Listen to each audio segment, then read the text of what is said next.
السلام علیکم میرے پیار جو کیا حال ہے، امید رکھتا ہوں خیریت سے ہوں۔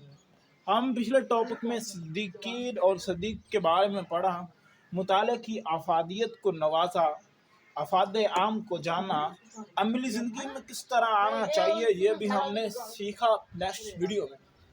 تو اب ہم بات کر رہے تھے ہجرت کی، بھی ہم نے گردشاں نے کٹوا دی، خاص اجزاء اور سکون کی قدر، اقبال کیا کہتا ہے سکون کے بارے میں، عمل اور جانچنا، اصول علم، اہل گردش اور قابل فخر ہونا کس طرح مترادف با سب کے سبوک ہیں۔ تو آج ہمارا جو ٹاپک ہے، اگر ہم اس کو صحیح طریقے سے جاننے کی کوشش کریں گے تو وہ ہے نور ایمان کے جزائے ترکیبی اور نور فطرت، نور واحد۔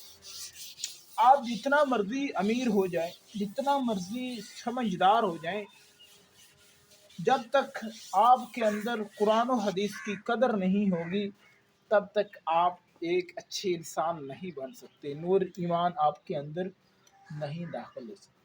اگر آپ چاہتے ہیں ہمارے دلوں میں نور پیدا ہو جائے تو عمل کی زندگی میں آئیں، بیکار کی باتیں، بیکار کا پڑھنا چھوڑ دیجئے اور تھوڑا پڑھ لیں لیکن عمل ان پر کرنے کی کوشش کریں۔ ہمارے معاشرے میں علم والوں کی تعداد تقریباً 100%، تقریباً 80% ہے۔ 80% لوگ جانتے ہیں کہ والدین کی عزت کرنی ہے، والدین کی عزت کرنی ہے۔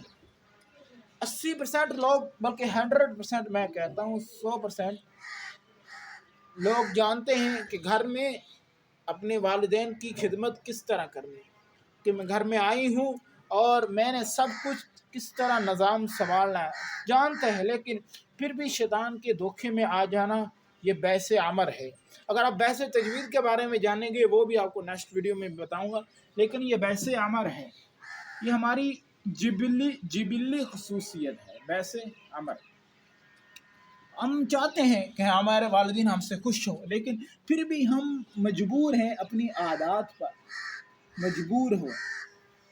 ہم چاہتے ہیں کہ ہم گھر کا نظام سنبھالیں لیکن پھر بھی ہم مجبور ہیں اپنی عادات پر۔ تو میں آج اس نور ایمان سے آپ کو نور فطرت اور نور وحی کے ذریعے اس عادات سے چھٹکارا حاصل کرنے کے طریقے بتاؤں گا۔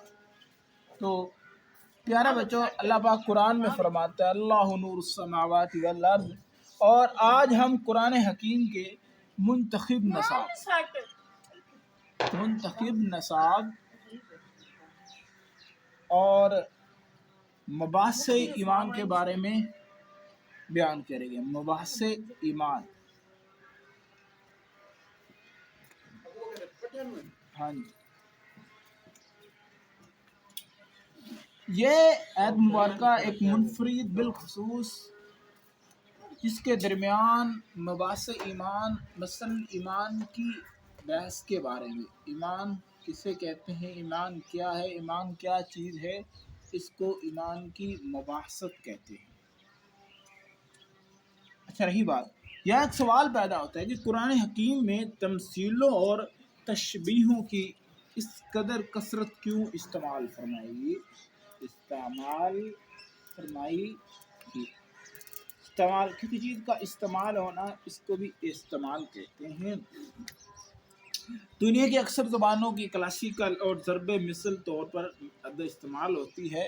آسمانی ادب بھی ان تمثیلوں کی باکثرت استعمال کا سبب ہے کہ بعض مضامین اتنے لطیف ہوتے ہیں، اتنے کیا ہوتے ہیں، لطیف ہوتے ہیں،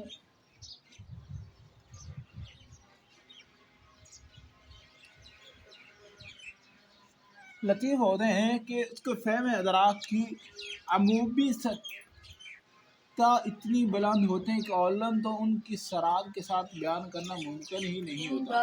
ثانیاً اگر ان کو عام انداز میں بیان کیا جائے تو ہو سکتا ہے فائدے سے زیادہ نقصان ہو جائے۔ نقصان ہونا ہر کام کے اندر ہے۔ آپ جو بھی کام کرتے ہیں اس میں آپ کو نقصان کا بھی اندیشہ ہے اور فائدہ کا بھی امر ہے۔ اس کی مثال آپ کو سامنے آ جائے گی تو مناسب ہوگا جب کہا جاتا ہے قانون اسلامی کی بنیاد صرف قرآن مجید پر ہے بلکہ سنت رسول صلی اللہ علیہ وسلم اس کا دوسرا لازمی حصہ ہے۔ تو بچوں آج کی ویڈیو میں اتنا کافی۔ آج ہم نے پڑھا نور ایمان، علم، والدین، نور فطرت، منتخب اور مجہبات ایمان میں۔